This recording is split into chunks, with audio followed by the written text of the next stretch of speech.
Assalamualaikum warahmatullahi wabarakatuh. Selamat petang para pejuang cuan. Gimana kabar kalian? Semoga kalian sehat semua dan saya doakan sukses semua buat kalian. Amin. Mantap jiwa ya. Dan jangan lupa ya kan kawan, tetap secangkir kopi harus selalu ada buat menemani petang Anda memantau market yang semakin meronta-ronta ini teman-teman, di mana Bitcoin mengalami penurunan lagi, yaitu mengalami minus 1,30% di kepala 29.915 US dollar teman-teman, di mana Ethereum juga mengalami penurunan yaitu 1,62% ya, dan diikuti ada Cardano, Avalanche, Dogecoin ya, EOS dan Shiba Inu, Solana, dan masih banyak lagi altcoin yang mengalami minus dikarenakan bear market seperti itu ya teman-teman. Biasa karena di sini masih ada informasi perihal The Fed yang akan segera menaikkan suku bunganya seperti itu teman-teman. Nah, di sini ada kabar yang cukup enak teman-teman dari Luna Classic ya, dari Luna Classic. Kabar yang cukup ya mungkin membantu kita semangat lagi lah, intinya seperti itu ya teman-teman, dimana saat ini memang Luna Classic mengalami kenaikan yang lumayan gitu teman-teman, di mana harganya di bawah Rp1 dan sekarang sudah berada di Rp1 lebih ya, Rp1,86 seperti itulah teman-teman. Jadi ada kenaikan yang cukup lumayan seperti itu teman-teman. Nah, di sini informasi daripada si Luna Classic ini teman-teman, di mana apakah Luna Classic akan kembali? Pemegang Luna melonjak 500% teman-teman. Jadi kelonjakan harga kemarin yang sempat ngepam lumayan itu teman-teman, di sini untuk pemegang, untuk holder daripada Luna Classic ini malah melonjak sekitar 500% dibandingkan Luna versi keduanya atau Luna V2.0 ya teman-teman, seperti itu. Dan di sini runtuhnya Terra dan asetnya Luna Classic dan UST menyebabkan kerugian besar bagi beberapa masyarakat ya atau investor, seperti itulah ya.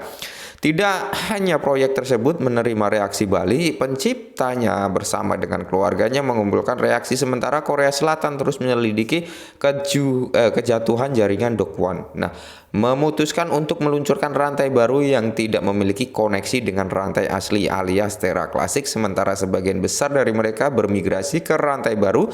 Semakin banyak orang memutuskan untuk tetap menggunakan OG ya teman-teman. Jadi udah ada sebagian dari mereka ya pindah gitu teman-teman, pindah haluan dari Luna Classic ke Luna baru, tapi masih ada yang bertahan di Luna Classic seperti itu teman-teman. Dan di sini sepertinya Luna Classic memiliki lebih banyak penggemar daripada yang dipikirkan. Seluruh pasar sibuk menemukan kekurangan di Terra 2.0, sementara itu Luna Classic mengantongi keuntungan yang cukup signifikan. Nah, jadi ketika Luna Classic drop kemarin teman-teman, juga ya di sini bisa dikatakan Luna Classic ini banyak mengantongi keuntungan bagi mereka yang kemarin serok di bawah Rp1 kayak gitu teman-teman, dimana peminat dari Terra Luna Classic ini lebih banyak daripada Luna 2.0 alias Luna barunya si Dokwan itu teman-teman ya, dimana saat ini memang orang-orang lagi nyari-nyari nih apa nih kekurangan dari Terra Luna versi kedua dan sebagainya. Nah, di sisi lain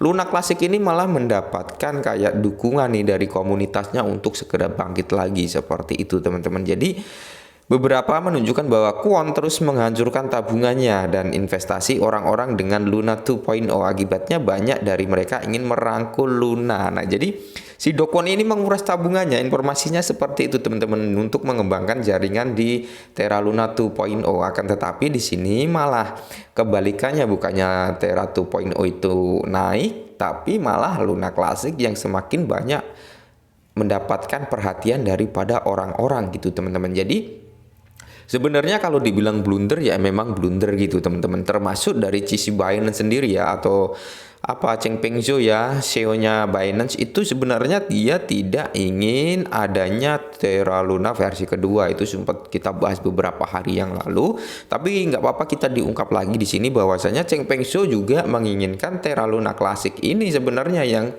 diperbaiki gitu, bukannya malah bikin token baru gitu teman-teman, intinya seperti itu. Dan di sini kenapa sih Binance, terus Crypto.com, Huobi dan sebagainya exchange-exchange besar kok melisting Terra 2.0? Nah, itu sebenarnya mereka itu untuk apa ya? Untuk mengurangi kerugian atau mendapatkan airdrop bagi mereka investor-investor yang menggunakan exchange-nya itu yang mengalami crash dan mengalami kerugian di Terra Luna Classic. Makanya si Terra Luna 2.0 itu di listing ke exchange-exchange itu untuk apa? Untuk bisa intinya membantulah kerugian mereka seperti itu. Akan tetapi di sini apa yang diharapkan itu tidak sesuai apa yang kita harapkan, karena airdropnya bisa kalian lihat sendiri, bisa kalian nikmati sendiri, yang mendapat airdrop berapa, token yang kalian hold berapa, dapatnya berapa gitu teman-teman. Itu di luar ekspektasi, bahkan untuk seperempat modal pun nggak ada gitu teman-teman dari airdrop tersebut seperti itu. Dan di sini di sini ada juga ya Mahan ini yang nge-tweet juga bahwasanya don't buy Luna 2.0, buy Luna Classic. Nah, jadi dia tidak akan membeli Luna 2.0, tapi dia akan membeli Luna Classic seperti itu. Jadi kalau kita lihat memang dukungan daripada Luna Classic ini sebenarnya banyak, apalagi memang Terra Luna Classic ini sudah menjadi token komunitas, sepenuhnya diserahkan terhadap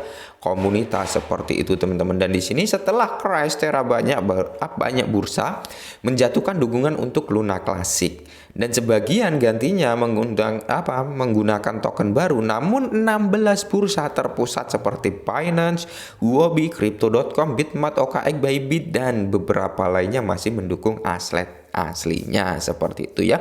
Walaupun ada Terra Luna versi kedua, tapi exchange Taiwan ini masih mendukung aset asli daripada Luna, yaitu Luna Classic seperti itu teman-teman. Jadi pertukaran kripto terkemuka KuCoin mengungkapkan bahwa Luna Classic muncul sebagai koin yang paling banyak dicari selama seminggu. Terus di sini koin meme kripto Shiba Inu telah mendominasi arena ini untuk waktu yang lama. Namun Luna Classic mendorong Shiba dan mengambil alih tempat pertamanya seperti itu teman-teman. Jadi memang untuk pemegang Luna Classic ini melonjak lebih dari 500% dalam sebulan. Nah, dari pasca crash ya teman-teman, pasca crash dari tanggal 7 kemarin. Ya, dari pasca crash itu turun.